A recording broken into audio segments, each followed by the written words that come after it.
defense would call Dr. Daniel Buffington. Okay. I'm here. All right. Good afternoon, Dr. Buffington. Can you hear me okay? I can. Okay. Judge, can we approach for a moment, please? Sure.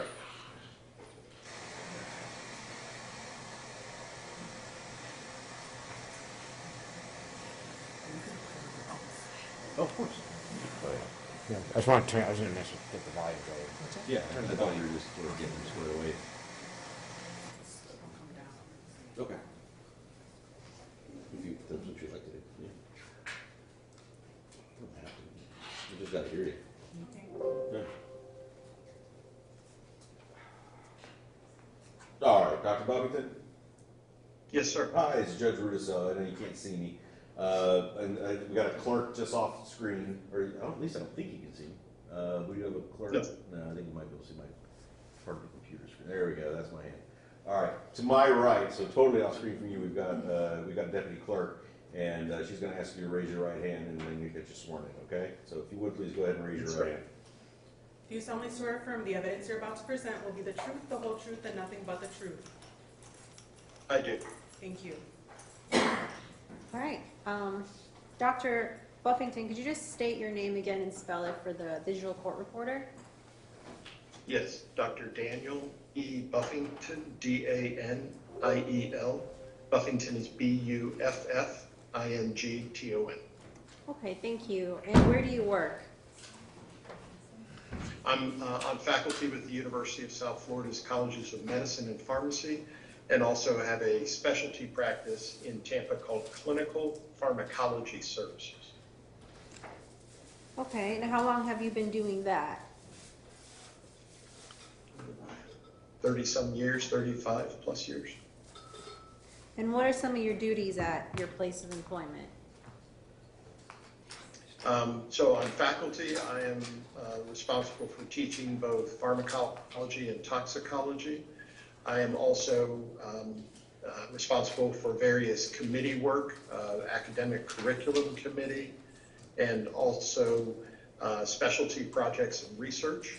In our practice, we see patients who are on typically high risk or chronic medications or medications that need monitored for safety and toxicology purposes. And where, could you describe your academic training for us, for the jury?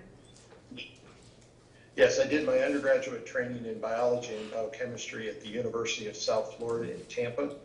And then I did a Doctor of Pharmacy, or PharmD, from Mercer University in Atlanta, Georgia. And then following that, I did postgraduate specialty training at Emory University. And then in addition to that, I also completed an MBA with a healthcare focus from Mercer. And Dr. Buffington, it looks like your camera might have gone off. Is there any way to turn that back on? There we go. It did. I didn't see it go up. Yes. No, you're back. You're good. Yes, sir. All right, so I know you just kind of described your academic training for us. Have you given any lectures in the past? Every year of my career, routinely as a faculty member and active in numerous state and federal or national healthcare organizations. It's a routine part of, in addition to the patient care and classroom teaching, I present routinely at conferences. And you said that's about every year, correct? Many lectures every year of my entire career. Okay, I understand. And are you a member of any professional associations as well? Yes, the American Pharmacist Association, American Society of Health System Pharmacists, American Society of Consultant Pharmacists, the American Medical Association. Each of them have state affiliates, so many different organizations. And have you received any honors or awards during your Yes, ma'am. work? Yes, numerous, from a young practitioner all the way through in just the last few years, being like practitioner of the year in different organizations in Florida, recognized as a fellow, which is a type of career-long contribution recognition with the American Pharmacists Association. And do you have any publications or research papers that you've written? Yes, ma'am. I've got them listed in my curriculum vitae. There's been many throughout my career. And what kind of licenses do you possess? I'm licensed as a pharmacist in both Georgia and Florida. And how long have you had those licenses? Oh, since 1987, all in good standing. It's a long And I time. work very closely with the boards of pharmacy. And do you have any board certifications as well? No, in my profession or in my specialty, there's not a specific board certification, although I do write questions as a contributor for several other boards. Okay, I understand. And what type of scientific or technical studies have you conducted in the past? Oh, so I've done many what are referred to as phase 1, phase 2, and phase 3 clinical trials with different medications. Phase 1 is first-time use in humans. Phase 2 is in a larger group with targeted conditions where you start to look at efficacy and does a medication or substance produce a desired therapeutic effect. Phase 3 are typically around the time of marketing when a product is going for FDA review and approval. And then phase 4s are post-marketing surveillance, and we've done some of those out of our practice as well. Okay, and has your work been peer reviewed in the past?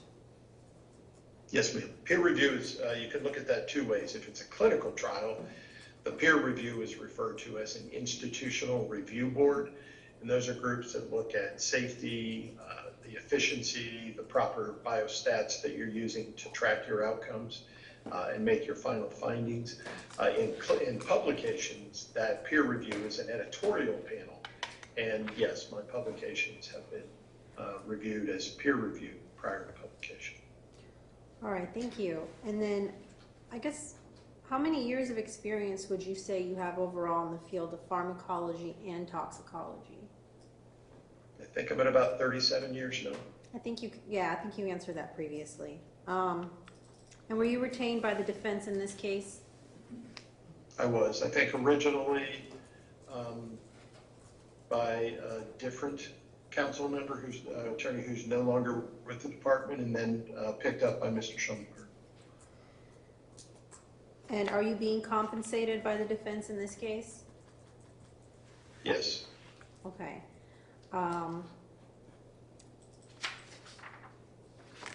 And have you previously testified as an expert in the field of pharmacology and toxicology before?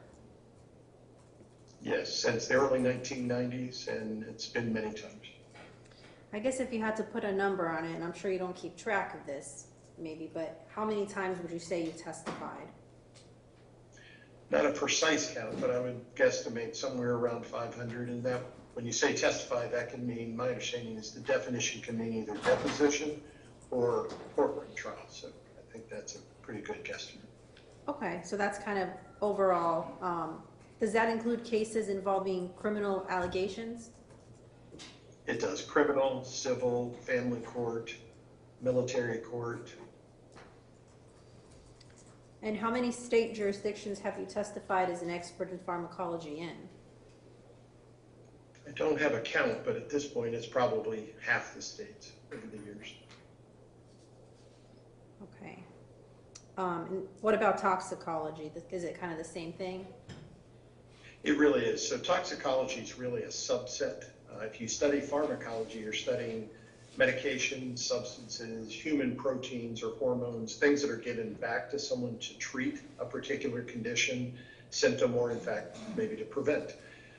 With that, we don't just study the positive effect, we also study the toxicities or adverse effects. So toxicology is really a subset of pharmacology. Okay. And then does your experience in testifying also include testifying on behalf of the prosecution? It does, so many times. Okay. Now, as you know, we have retained you in this case. What kind of work did defense ask you to do in this case?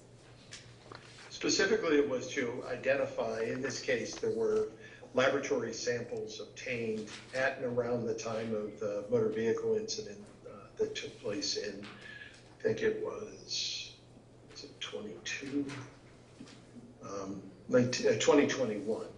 And on that evening, there was field sobriety assessments, which is a common issue of identifying the pharmacologic effects on human performance, both cognitive and fine motor.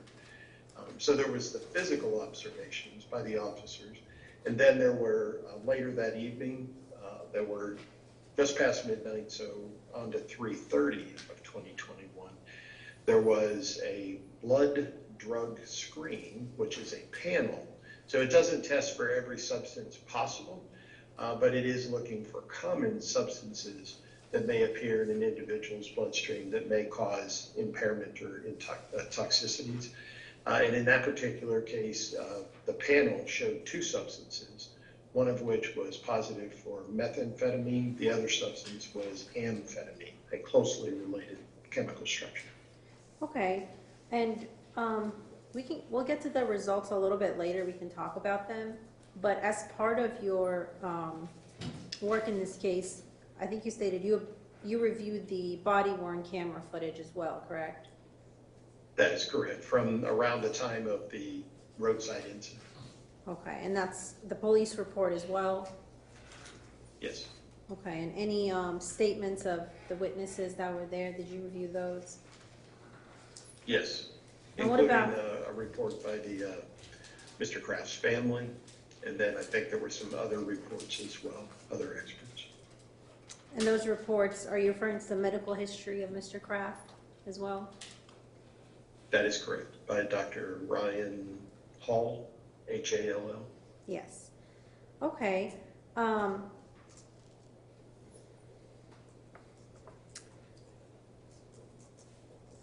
And we'll get to what your opinion was in a little bit, but were you able to render an opinion and conclusion in this case in regards to Mr. Kraft? Yes, I was. Okay. And could you describe for the jury kind of the scientific or the technical principles, methods that maybe you use in coming to your conclusions in this case? Yes.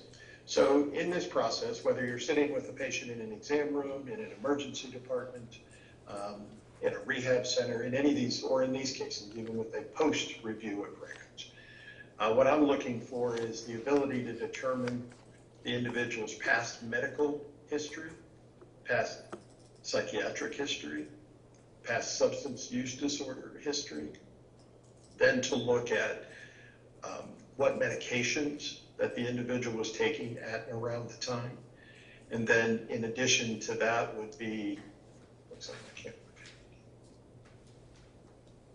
there we go. In addition to that would be looking for descriptions of the incident and those who saw the individual immediately following, and as we see in a case like this, where the individual was taken from the roadside to a hospital or to a sheriff's office or police department, and what subsequent testing or descriptions of the individual were noted at those times as well. And then trying to put that into context to see if we can identify what the baseline medical conditions may have contributed to an issue versus medications, meaning their prescription medications, and then also looking at any other substances that were identified in that individual as well.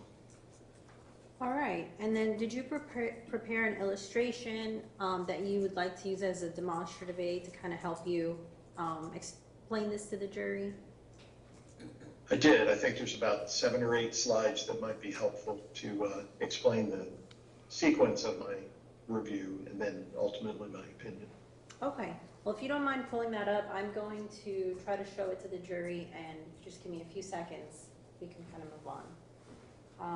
Sure, just let me know, since I don't see your screen, just let me know which one you're looking at when you have a question. Sounds good, thank you so much.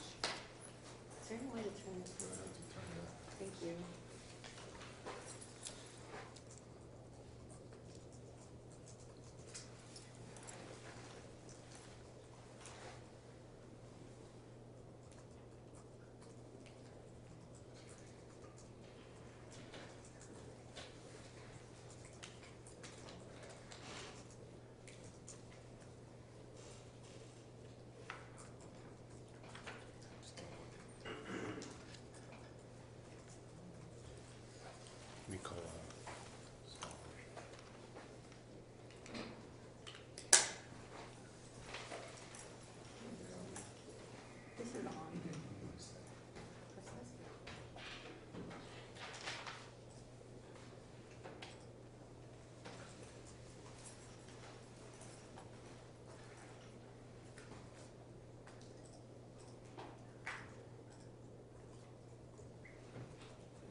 Your Honor, is there any way to inquire if the jury can see this?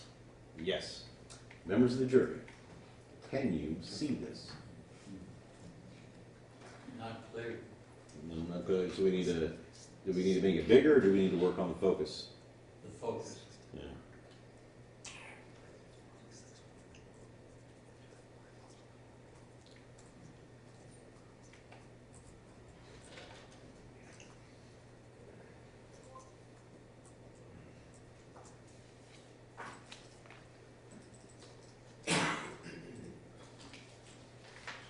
How is it better? Is it better? Still blurry? You can try to focus in a little better. Because that is a little off. That's not my eyes. And I'm half the distance. No, I got it. Better.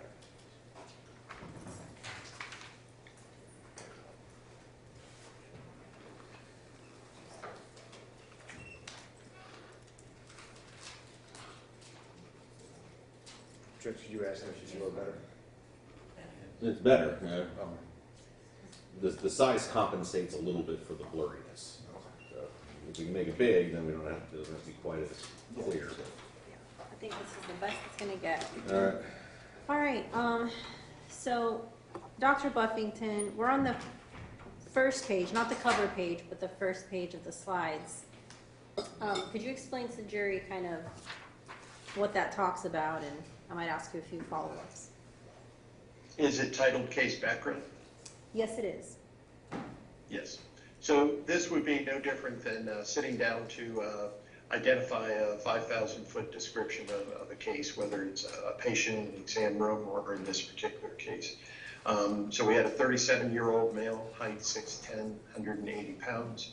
In looking at his past medical history, what I was able to ascertain from the medical records is that he has a very significant psychiatric history that includes psychosis and schizophrenia.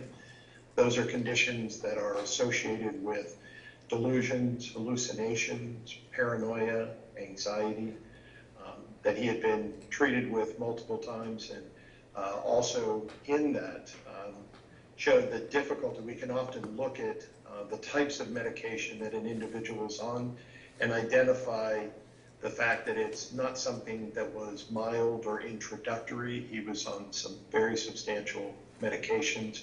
At the time, he was being treated with Wellbutrin, which is an antidepressant, in addition to Zyprexa, which is a very potent antipsychotic medication. And then he was also on an albuterol inhaler for occasional use or as needed for asthma symptoms, for breathing. In that, pertinent to this case was that on 3/29 of 2021, approximately 1 a.m. in the afternoon, or 1 p.m. in the afternoon, there was a motor vehicle. For some reason, the Wi-Fi bandwidth is not staying steady, but I'll do my best to watch for that. A few times, my image of you has buffered as well, but we haven't lost complete connection. So on that date, approximately 1 p.m., there was a motor vehicle collision. Mr. Kraft was driving and had the sensation or perception that he was being followed, chased, that his life was in danger. His vehicle struck a motorcycle rider, Mr. Vincent Russo, and then a pedestrian who was helping Mr. Russo, Ms. Jenica Campbell. In addition to that, at about 5:31 in that afternoon, so from about 1 in the afternoon to 5:35, at 5:31, he was admitted to Central Florida Regional Hospital for medical evaluation and clearance before he could be taken to the jail for processing. And then at 8:30, there was a urine sample that was positive for amphetamine. Now that doesn't mean just the medication amphetamine. A urine sample screen is going to test for classes. And amphetamine, while it is a substance, it's also the description of a class of other central nervous system stimulants. So given that it was positive for that, I think around that time at the hospital, he was also tested for alcohol. So he didn't do a breath test or a breathalyzer, which is a strong correlate, meaning medically equivalent, But they did do an alcohol sample and the blood sample, and the alcohol came back negative. But based on the 5:31 p.m. Or the 8:30 p.m. positive urine screen, FDLE, the Florida Department of Law Enforcement, an officer brought a kit, and there were 2 draws, one done at just after midnight at 12:17 was the first sample, and then there was another sample collected at 2:17 a.m. To my recollection, the records only indicated that the FDLE laboratory actually tested the sample, the first sample that was drawn at 0017, and it tested positive for amphetamine and meth. And just for clarification, when you take amphetamine, it doesn't make methamphetamine as a byproduct, but the reverse does happen. If an individual has ingested methamphetamine in, say, the last 72 hours, then methamphetamine and amphetamine will both show present. So we consider that amphetamine is also a metabolite or a byproduct of metabolism of methamphetamine, and both were present in his system. All right, thank you so much. And I'm gonna flip over to the 3rd page of your slides, which is titled Michael Kraft History. Are you able to pull that up? Yes, I'm looking at them. And Dr. Buffington, could you explain a little bit about this slide and your knowledge about Mr. Kraft's history? Yes, so as a clinician, it's important to put an individual into full context. So it's one thing to say he has a mental health condition. It's another to look at the evolution and severity of that. So he, even in his childhood, had issues related to mental health, attempted suicide. In his teen years, there was also evidence then of illicit drug and alcohol use. He was Baker acted. That is a term that's used for an individual who others have sufficient concerns over the individual's safety or the safety of others around them. And it's typically an up to 72-hour admission to a facility, emergency room initially, or to a mental health rehab facility, to be evaluated for safety, to see if an individual's medications need adjusted, if there's some other acute change that's taking place that needs immediate attention. The incidence of Baker acts that in many cases can be when an individual may have intermittent access to medications, when there's changes in doses that take place and the patient doesn't react well to those throughout his 20s and into his 30s were repeated. Those are an indication to a clinician the severity and difficulty of trying to manage that individual's mental health status, so his diagnosis of psychosis and schizophrenia. And then up to the point in this case is that there was also, this took place in 2021, but even 2 years prior in 2019, there was a suicide attempt with Zyprexa overdose. And there was also in 2018, the year before that, a Marchman Act. And a Marchman Act admission is similar to a Baker, but where Baker may be mental health focused, a Marchman is one that's very similar in terms of immediate concerns for the individual and those around, but perceived to be drug use or adverse drug side effect related. So it is a very substantial mental health history. And what I can see and discern from that is the level and severity of medications that had to be used to try to manage Mr. Kraft's mental health symptoms. Okay, thank you, Dr. Buffington. Now, before we move on to the next slide, we've been hearing a lot about methamphetamine this week, so I wanted to start talking about that, but could you tell the jury what methamphetamine is? Sure. So methamphetamine is actually a prescription medication that's been around for many years. It was originally developed for pilots, and truck drivers, and people who did long haul or had to be acute focus and optimal mental health status and clarity for extended periods of time. It was also then realized that it was good for the management of conditions like ADHD, like other central nervous system stimulants. It also causes decrease in appetite, so it has clinical use and application in the area of weight loss and treatment of obesity. So it is a substance that, like other medications, have gone through clinical research, FDA review and approval, still in use, but I think some of the next part of that discussion is it's also something that can be replicated with what I refer to as clandestine manufacturing, meaning for independent chemists, people with some chemistry skills, they can actually replicate the product. So it has found a home in the substance use community. So it's still a medication. It's still the same chemical structure. It's just able to be manufactured and distributed outside of the pharmaceutical industry as well.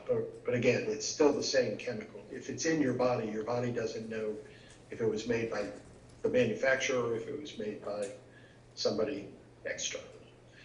With that, it is a medication that, as I stated, is a central nervous system stimulant. Turn my camera back on. And has effects for probably about 8 to 12 hours, depending upon the individual's response to it. It's got a half-life ranging from 6 to 12 hours based on which reference that you look at. So we understand how the body absorbs, how it's circulated, how it's metabolized, and it's predominantly metabolized in the liver. And it can also be used to treat narcolepsy, which is a condition where someone falls asleep easily, more easily than others. And that central nervous system or brain stimulation can be used beneficially there. But it does have a potential for abuse, so it is scheduled, meaning the DEA does track it, and that it also has adverse side effects as well. Okay, and in your experience as a pharmacologist, as a toxicologist, would you say that someone with an untrained eye may think someone is impaired when they are not actually impaired on methamphetamine? Yes, and that's true with many other substances. For a non-healthcare professional or someone who's not a clinician, you could look at someone and say they don't look right. Well, that you may say that that's discernible to an independent eye. Well, it may be the observation, but you can't attribute it to a particular substance without understanding how we determine that. You can't say there's alcohol in a human body. It may have only been enough from one beer or one mixture. And just because there's alcohol present, that you say that their observation or appearance is solely from alcohol if the amount of alcohol isn't sufficient to actually produce impairment or intoxication. So it takes a higher level of understanding and medical training to be able to differentiate that. All right, thank you for that. And I think we can move on to the next slide, which would be page 4.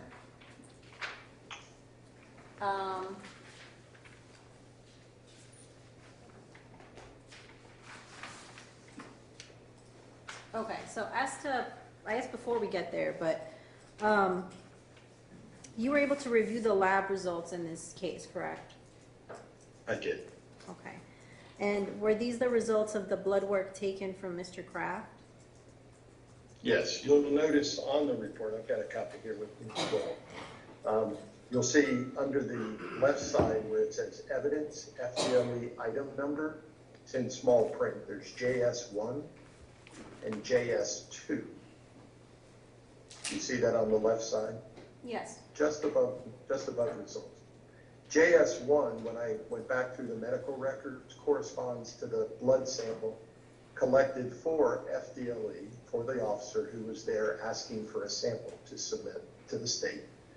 That corresponded with the sample collected at 0017, which would be 1217. And JS2 was the second tube, and that was collected at 0217, so 2:17 a.m. But if you look down below under results,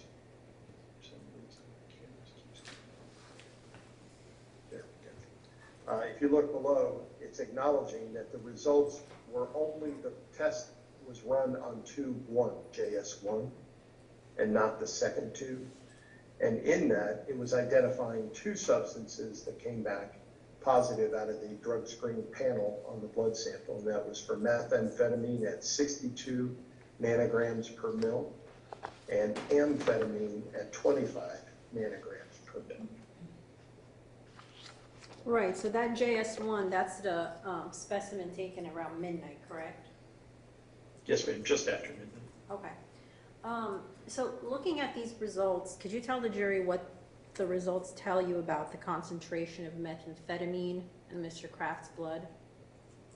Yes, ma'am. So when we look at substances and are attempting to select the dosage for a patient to treat with a medication, we're often referring against a known set of information, known data about that substance. And specifically what we're referring to is dose response. So in the clinical trial stages, we're saying how much of a medication you would have to take orally or injectable, whatever route, to achieve a desired therapeutic concentration, meaning you don't want to give someone a dose and it not be enough to do the effect. That would be subtherapeutic. So we know from clinical trials how much of a medication dosage equates to or produces in the bloodstream. And we refer to that as therapeutic concentration in the blood. And for methamphetamine, the therapeutic concentration ranges from 20 to 200. So if it's under 20, you're not going to get much effect. Still be present, could be identified, but you're not going to expect that it's going to produce any effect. If it's between 20 and 200, we're expecting to get therapeutic. We are not giving patients medication with the intention of impairing them. So therapeutic range, that 20 to 200, would be the range that anyone could take methamphetamine, the brand name is Desoxyn, or whether you've taken it illicitly. If you've got between 20 and 200, it's in the therapeutic range, meaning you're going to get the central nervous system stimulant effect.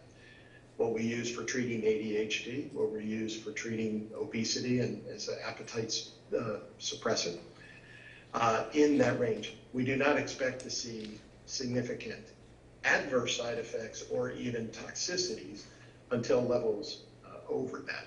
So in this particular case, Mr. Kraft, when he was tested, had 62 nanograms per mil, which is, if you just put that back in reference, is under the midpoint of even the therapeutic range. So this value would not be indicative or presumed to be a basis to say that he was impaired from methamphetamine. And that value, just to put that into perspective, was at midnight. But the accident was at approximately 1 in the afternoon. So then we take another pharmacology principle, and that's how fast does the body break down or eliminate a substance, and we call that the half-life.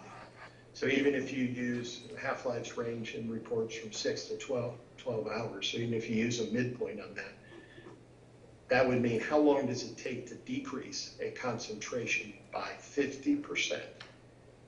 So if you just use the 9 or 10 hours, that would mean that even at the time of the accident, that he would not have been outside a therapeutic range either. He would have been maybe over 100, maybe 120s, but he wouldn't have been over 200. That's also not able to say that, so that would be a naive statement because in this particular case, we don't know when he took it. You can test and test positive for methamphetamine for 3 days because it takes that long to clear from your body.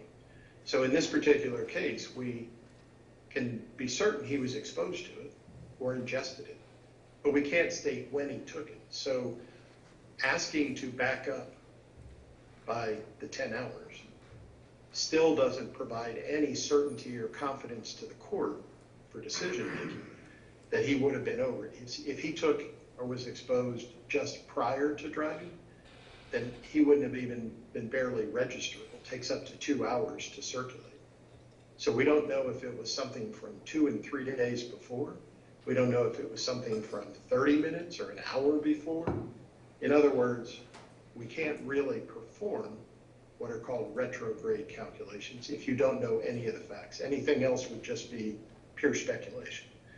So the value reported is not indicative of intoxication or impairment, nor can you state with any certainty at the time of the accident at approximately 1 in the afternoon and try to tell the court with a straight face that it was impaired at that point or that you could predict the value. The other substance was amphetamine, and that's at 25 nanograms per mil. You'll notice that the methamphetamine was a higher value than the methamphetamine. And that's typically what we see when it's been methamphetamine that was ingested. The value of the amphetamine as a metabolism byproduct is going to be smaller, and in this case, substantially smaller. So that's what you can discern from this is prior methamphetamine use or exposure within the last, say, 72 hours, 2 to 3 days. But we can't opine that he was intoxicated or impaired at the time of the accident. Remember back to the analogy, you can't say, well, there's alcohol in there. They must be drunk. Well, you have to understand the pharmacology and what we understand about the concentrations and how the body metabolizes a substance. Okay, so I guess just to clarify just a little bit, make sure the jury understands, the 62 nanograms per milliliter that were in Mr. Kraft's blood at the time of the blood draw, that is a therapeutic dosage of methamphetamine, correct?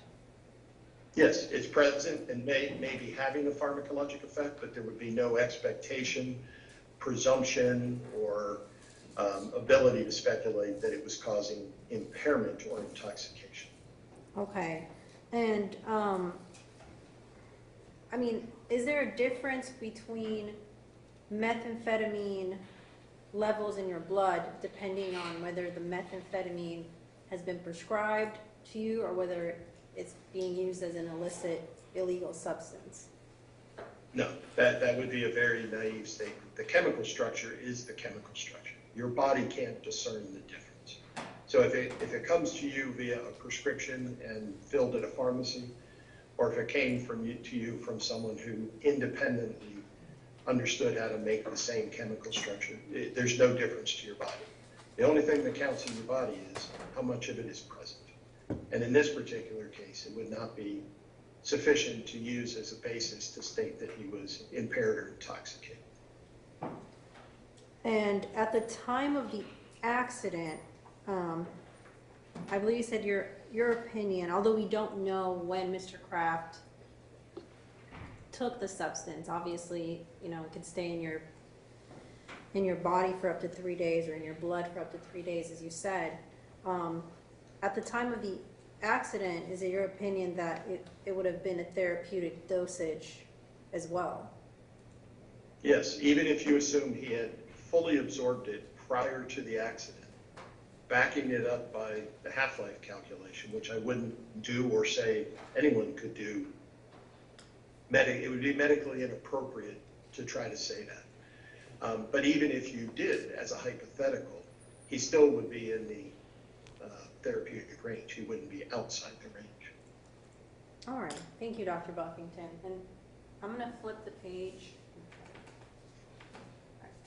So we can move on to slide number 5. We covered it a little bit, but I believe slide number 5, I'm gonna zoom out a little, has to deal with the brand name of methamphetamine, is that correct?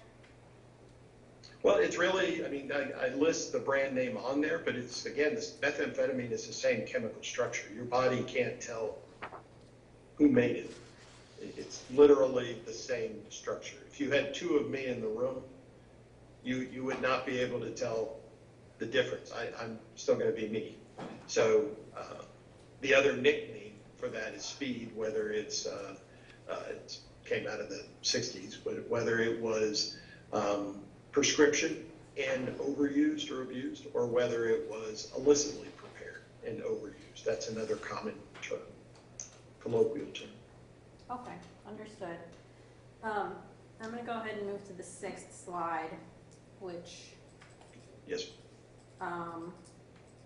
believe this talks about the therapeutic dose and concentration of methamphetamine. Could you tell the jury a little bit about this in particular? Yes, so this is from a publication that we use in clinical pharmacology, and it demonstrates that with an oral dose, your 30 milligram, which is a typical prescribed amount that we would use in clinical practice, is going to produce a Cmax, or a maximum concentration, of about 94.1. But it's important when we look at clinical trials to say within that range, within that value or supporting that value, what is the range? And you can see here that from 62 all the way up to 291 nanograms, in this case micrograms per liter, same thing with converted units, is considered the therapeutic range. So even a blood concentration of 291 would not be by a skilled or trained practitioner perceived to be excessive. It would still be considered within therapeutic range. Okay, thank you. And I'd like to talk a little bit about the effects of methamphetamine on the brain. So we can move over to slide number 7. And specifically, I think you already said you were able to review the body-worn camera in this case, correct? Correct. Okay, and on that body-worn camera, were you able to see some of Mr. Kraft's demeanor at the time of the incident? Yes. Yes. And- Some of which is described better in the words of the officers who were present. In other words, sometimes you can hear speech on a body-worn camera, but the officer catch the mic. And I'm sorry, I didn't mean to cut you off. And an officer may have another description of an individual appearing confused. Well, that appearing could mean the look on the individual's face, or what we call affect. So did they seem like they were visually, facial appearance, reacting fine, or could it also have meant, could also be used to describe that the person appeared confused in their response to questions. So in these, that title may be better stated, the adverse side effects of methamphetamine.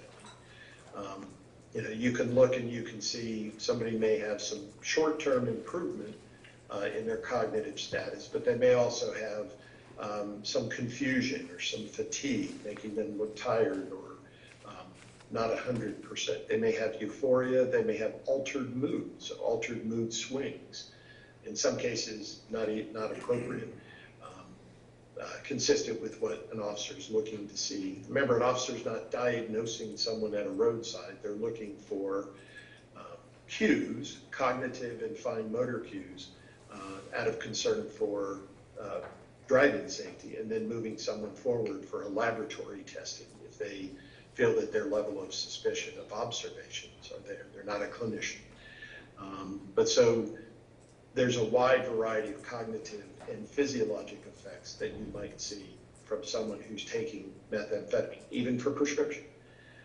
And if you contrast that with the law enforcement officers' observations, they said that Mr. Kraft appeared lethargic or slow to respond, had bloodshot or watery eyes, had mumbled speech, restlessness or agitation, and dark coloration near his mouth. These are all things that would be observations, but are not diagnostic of impairment from one particular substance. And in fact, you'd have to contrast that with their medical condition. What are their baseline diagnoses?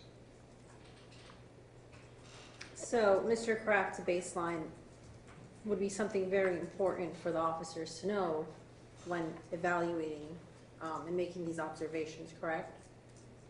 It would, and it would also be something, with no offense to the officers, there's limited healthcare or laboratory training for a field officer. But that's why it's important to move an individual who an officer says they have a concern or suspicion on observations. They're not diagnosing. They're getting that person into a medical setting where a healthcare practitioner can evaluate them. So it might be mental health evaluation. In this case, could be a variety of laboratory tests, either a breathalyzer or blood, urine testing to screen for substances. All those are important. in many cases, in looking at Mr. Kraft's own personal history with the Baker Acts and other conditions, and I think validated by Dr. Hall's report as well, is when you look at someone who has schizophrenia and psychoses, the hallucinations, the mental health disturbances, they very much could look the same as what the officer's concerned about seeing on the roadside. So you have to counterbalance that and put them both in context. And when he was evaluated, both immediately after and when he was evaluated later with additional psychiatric testing, it does appear that he was having exacerbations or clinical presentations of his psychiatric, his schizophrenia and symptoms at and around that time, given his personal recollection of what was transpiring at the time. And then when contrasting that with minimal amounts of methamphetamine or amphetamine, it would be more likely that that was the cause of the event rather than the substance. Right, so the, looking at this slide, the law enforcement observations or this, these are not symptoms that are indicative of methamphetamine impairment. Is that fair to say? It's true, but you also have to put it into broader context. They're also consistent with his baseline psychiatric and medical diagnosis as well. Okay, understood. All right, we're almost done. I'm going to move on to the last page of your slide here.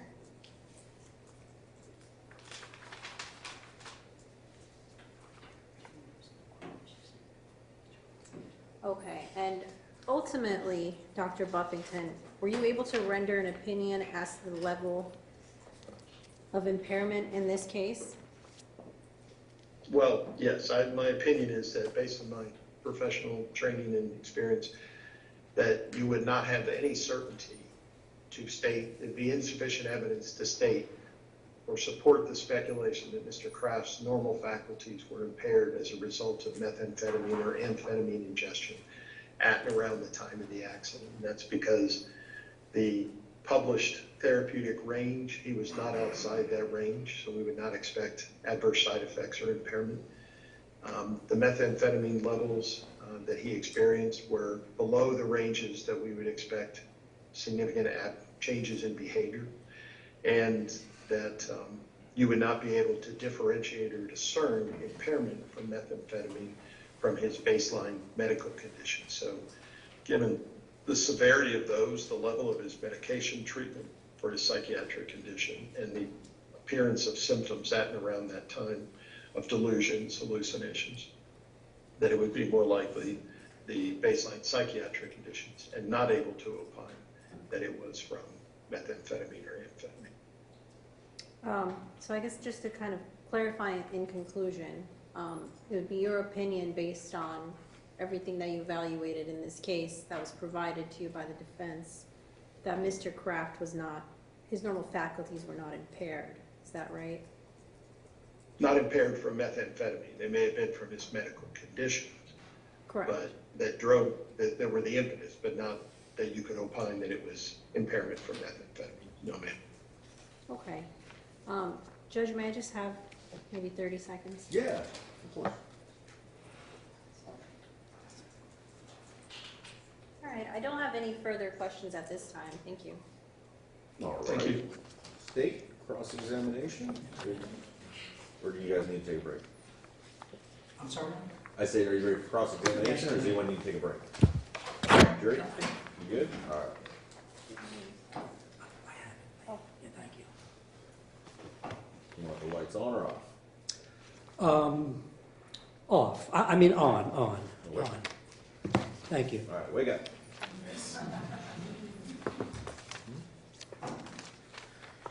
Good afternoon, Dr. Buffington. How are you? Very good, sir. The only controlled substance that was in Mr. Kraft's blood was methamphetamine and amphetamine, correct? That is correct. It's With the the presumption that the amphetamine was a metabolite of Right. methamphetamine ingestion and metabolism. Okay, and your opinion that Ms. Kika just elicited is that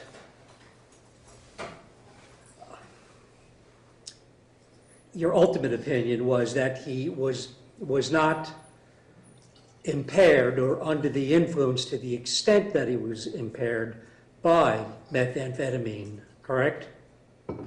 That is correct. Okay. And the only substance was methamphetamine found in his blood, correct? Well, as we previously stated, and amphetamine And- as okay. a chemical structure, it is as well, but we're presuming it was a metabolite. All right. Now, you mentioned that there were officers that were present on the scene who had physical contact with Mr. Kraft, correct? That is correct. And you reviewed their body camera video? I did.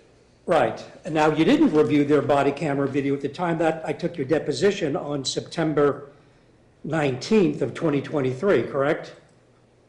That is correct. It was provided after that. Right. And on September of 19th, 2023, you still rendered the same opinion without seeing the body camera video, correct?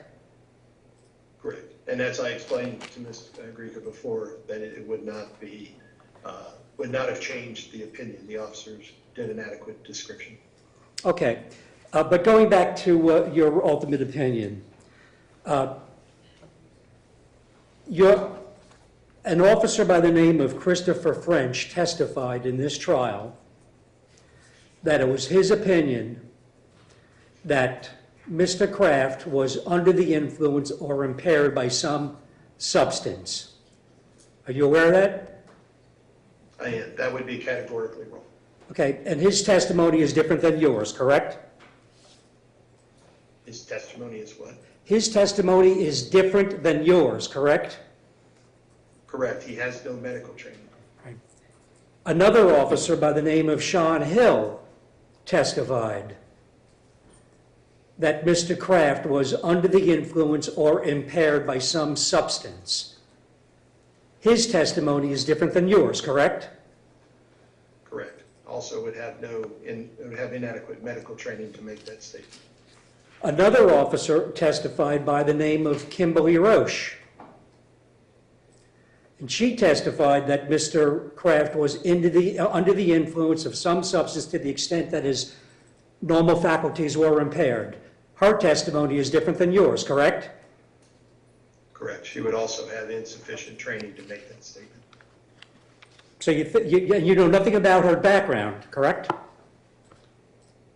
You know I nothing was not about Kimberly Roach's background, correct?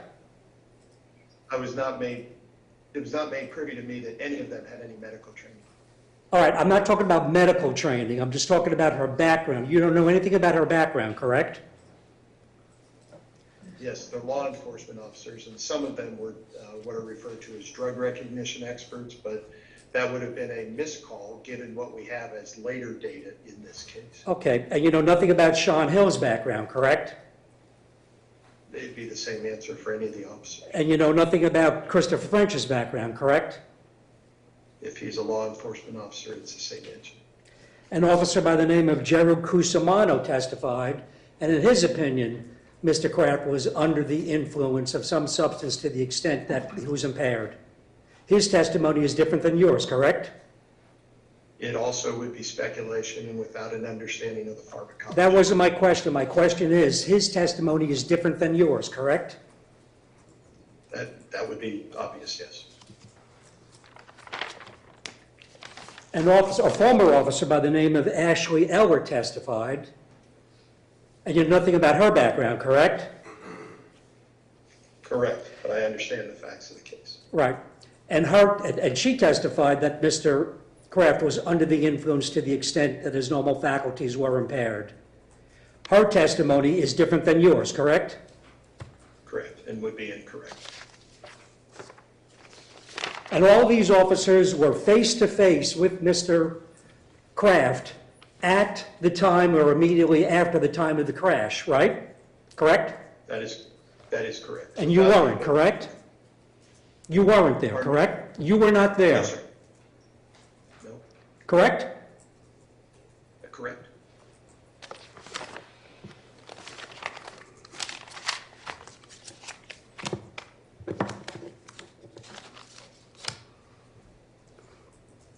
Now, your opinion is primarily based upon the amount of methamphetamine in Mr. Kraft's blood, correct? No, that's only part of it. The other part is that there were other plausible explanations for his appearance based on his medical conditions. That's a major part of it, correct? They're both major. And you say that he was within the therapeutic range, right? That is correct. And the therapeutic range is 20 to 200, correct? For Correct. methamphetamine. Also documented outwards of 291, but I would say the majority we use is 200. All right, and if someone is well above 200, what would your opinion be then? Well, you'd have to define what well above is in layman's terms. I'm sorry? If you're asking me a hypothetical, ask me the value. Well, you're the one who put a lot of significance on the therapeutic range. And I am, sir, but you framed your question where you said well above, and I'm asking you to ask me, are you saying 220 or 250? how about 248? No, sir. I would not consider that substantially out of range when we have documented outwards of 291 in clinical trials. Now, you testified, when Ms. Kiko was asking you questions, you testified, what's the half-life of methamphetamine? We see it outwards of 12 hours, so you could see some random reports of 6, others of 12. We typically use 10 in clinical trials. Typically what? We typically use 10 hours in clinical practice. Did you say on your direct examination that it was 6 to 10 hours, I think you said? Or I think I said 6 to 12 and using 9 or 10 as a... 6 to 12? Well, I've seen 6, I've seen 12, but there's not high incidence or reports of those outliers, so we use more in the mid-range. okay. Well, let me ask you, Ms. Kiko was referring to your diagram, to your charts, and had you explain something? Well, one page that you kind of skipped over pretty quickly is page 5. Can you look at page 5 of your diagram or your chart? Do you have it? Yes, yes, sir. What did you put down for the half-life for methamphetamine? That's 4 to 5, but that's not T half-life. That's not clearance. That's effect. Well, what does it have right next to 4 to 5? What does it say right next to 4 to 5? To the left of it? Half-life. Half-life. But there's many different types of half-life. It says, your chart says half-life, semicolon, 4 to 5 hours, correct? That's correct. Correct? That would be for effect. Okay. That would be for effect, not clearance. So why did you change your testimony? Why is your testimony different than what it says in your chart, 4 to 5? My testimony is not different at all. We were talking about clearance of the drug. That's T half-life, terminal half-life.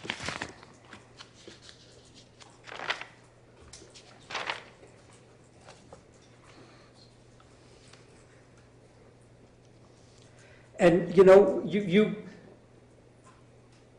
a lot of your testimony focused on therapeutic range, correct? You said that plenty of times during your direct testimony, correct? Correct. Therapeutic range as well as understanding someone's baseline medical conditions and putting that in context. Okay, so therapeutic, that has the word therapy in it, correct? That is correct. All right. And when someone is receiving methamphetamine in the context of therapy, they're getting a prescription from a doctor, correct? That's the assumption, yes, sir. The assumption, can anyone who is not, who can prescribe methamphetamine? People other than doctors. Okay. But if someone is going to be prescribed medication, it's going to be by a doctor usually, correct? No, sir. Well, it's not going to be some guy on the street corner selling it, correct? No, sir, but it could be a nurse practitioner, a physician assistant, or a variety of other healthcare professionals who are licensed and routinely involved with psychiatric care. Okay, so it's, So it's just just not restricted to the word doctor. Okay, well, all right, so it's someone in the medical professional field that's licensed and authorized to prescribe it, correct? That is correct. Within the, when we talk about therapeutic range. So that would mean that someone with those certifications would have to prescribe it, correct? Correct. That's the person making the decision, not the person taking. Right, I understand that, but you would hope that when a person is prescribed medication, that type of medication, they would be supervised, correct? It's under a doctor's... Yes, but the receptors in the body won't know the difference. I understand that, but it would be supervised, as some medical professional would supervise it, correct? Well, the decision to prescribe it, they're not going to supervise the administration of a dose. And it would be taking, and the medication itself, the methamphetamine, would be taken, or should be taken, according to the prescription in prescribed doses, correct? Sure, I would agree. Right? And there's nothing in this case that you see, you correct me if I'm wrong, but there's nothing in this case that you see with respect to this particular case and the methamphetamine that was in his body regarding this case, that was in the context of therapy, correct?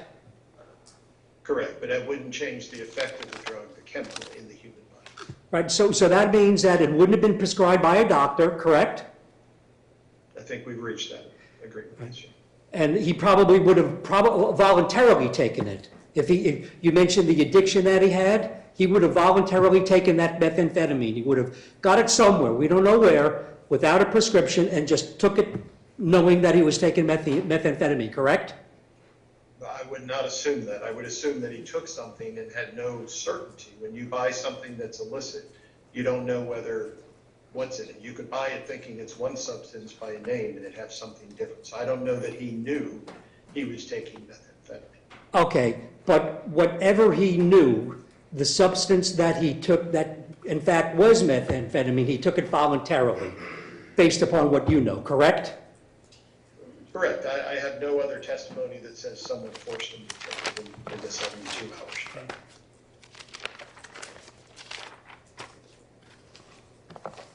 Okay, one moment, please, Judge. Yes, sir.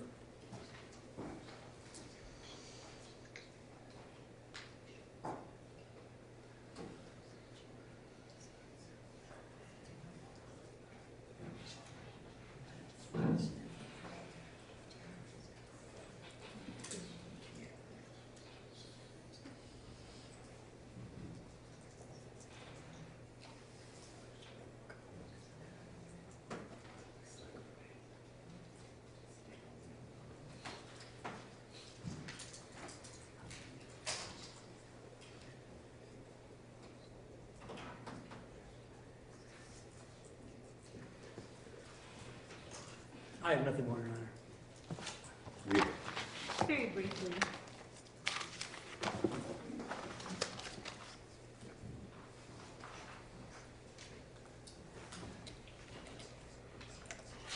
All right, Dr. Buffington. Mr. Stone talked to you a little bit about the half-life of methamphetamine. I'm wondering if you could explain to the jury the difference between a T half-life and then just the regular half-life of methamphetamine.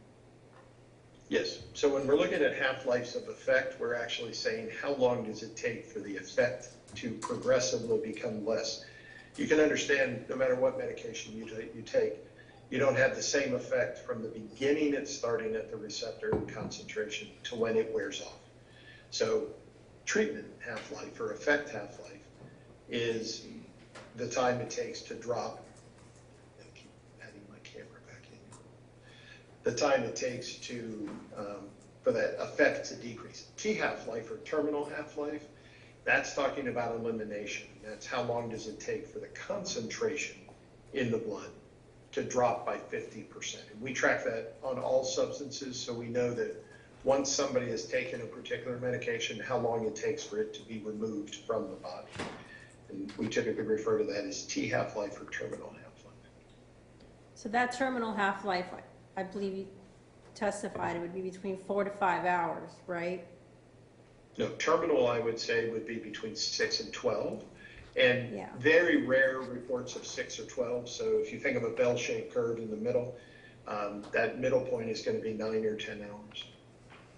So in every 9 or 10 hours, the concentration is going to drop by 50%. And then it'll take another 9 to 10 hours to drop by another 50%. Okay, I understand. And then really my last question, I know the prosecution was asking you about the therapeutic dosage that we've already spoken about, but, I mean, is it fair to say, Dr. Buffington, that whether the methamphetamine ingested by the individual is illicit, if it's bought off the street, versus if it's prescribed by a doctor, it reacts the same way in the body, correct? I mean, depending on the value of it. It does, and it would be a misinterpretation or misrepresentation to say that therapeutic range means if monitored by a doctor or prescribed by a doctor.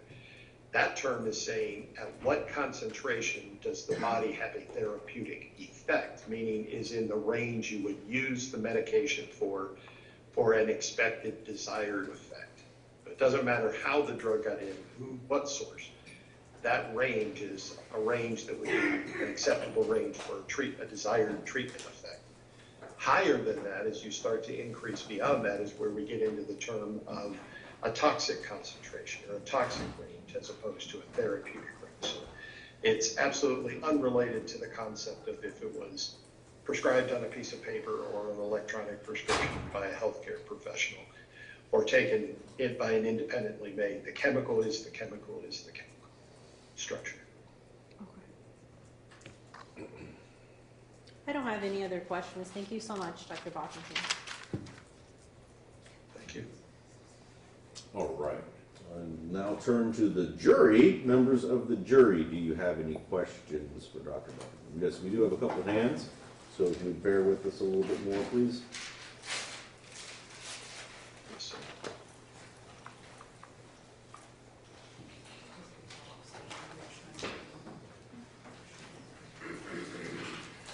Counsel, approach. It's the top question. Is the top one.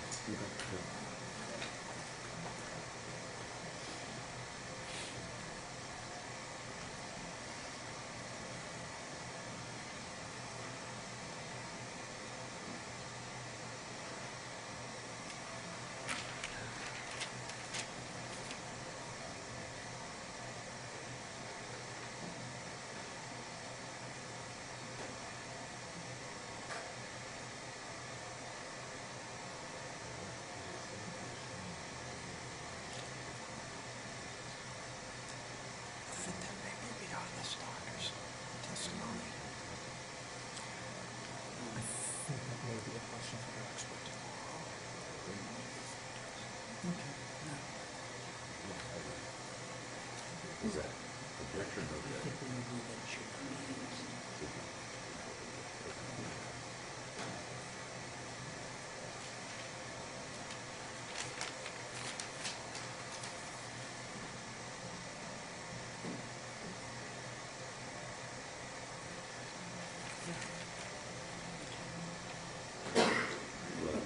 That's fine. That should be asked.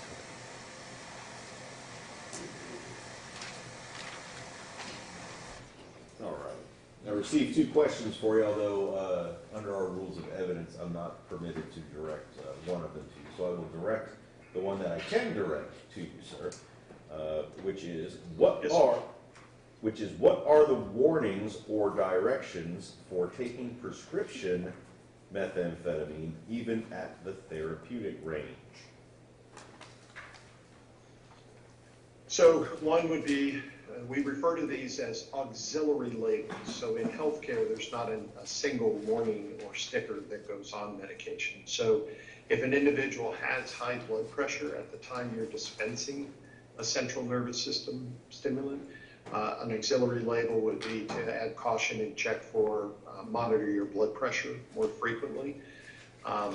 It could be that the initial warning labels say may use caution when driving until you're used to the effect of the medication. However, in most cases, when it's prescribed and being filled by a pharmacist and dispensed, It's to improve driving, to avoid narcolepsy or sleep disorders. So it's not like alcohol where there's a warning that you could be drowsy or sleepy. These are medications that are typically going to have you more alert, more focused, and more attentive in the therapeutic range.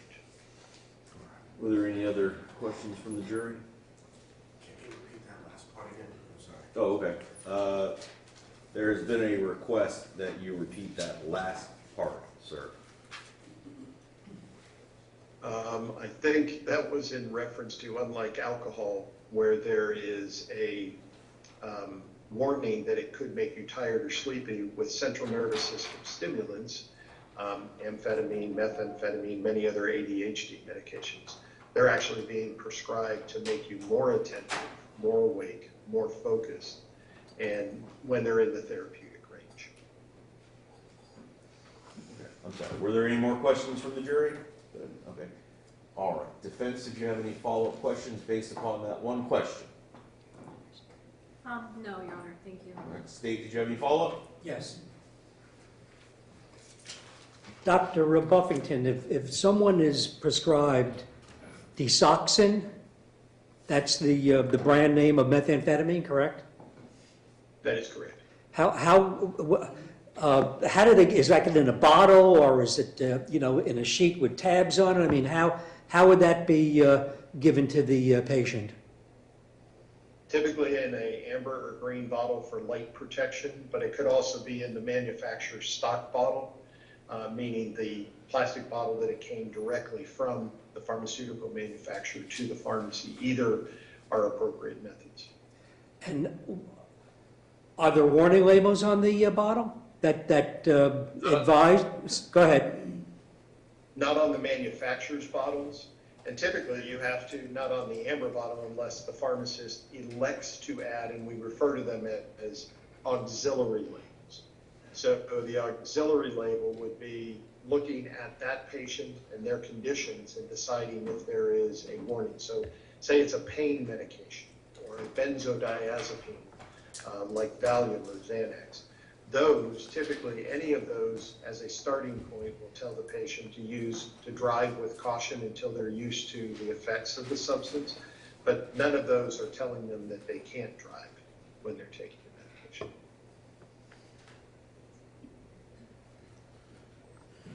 So just a person that has a therapeutic amount of methamphetamine or Desoxin in their blood, your testimony is that that patient can never be impaired by that drug? No, there would just be no reason to opine or speculate that they were impaired if they're in a therapeutic range. If that person who took Desoxin took too many, took it outside the prescribed amount, then they could have too much in their blood, and that would be determined by doing a blood test and discerning if too much was in their blood outside of therapeutic range. That's why putting this in context, that's why an officer couldn't tell that at a roadside to make that opinion. When you look at the lab results, there wasn't an amount too high that one would say that's a concentration in the blood that's associated with impairment or intoxication. And to you, that's strictly based upon the lab report that you saw? No, sir. I mean, you asked me that question a minute ago, and I said it was equally important to look at the baseline medical conditions. If, in fact, the officer saw something odd, saw something that didn't appear normal with regards to attentiveness, with regards to speech, there may have been a medical event or a substance that could cause that. You would not say, well, I know it's only the substance. So what's important to the basis of my opinion is understanding that when we look at the laboratory results, that there was insufficient basis to presume or use that as the speculation for intoxication. And when we look at his medical conditions and psychiatric conditions, that those absolutely, and given the fact that he had symptomatology around that, hallucinations, delusions, paranoia, that's consistent with it being medical. But you're not a medical doctor, correct? No, nor is a medical doctor or pharmacologist. And you're not and you're not allowed to make prescriptions, correct? Yes, I am.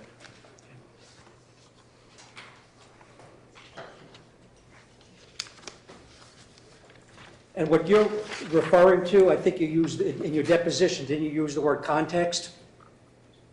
I do, and I think this is putting it in context as I've described it for the court today. Okay. And you know who Dr. Goldberger is, don't you? I do.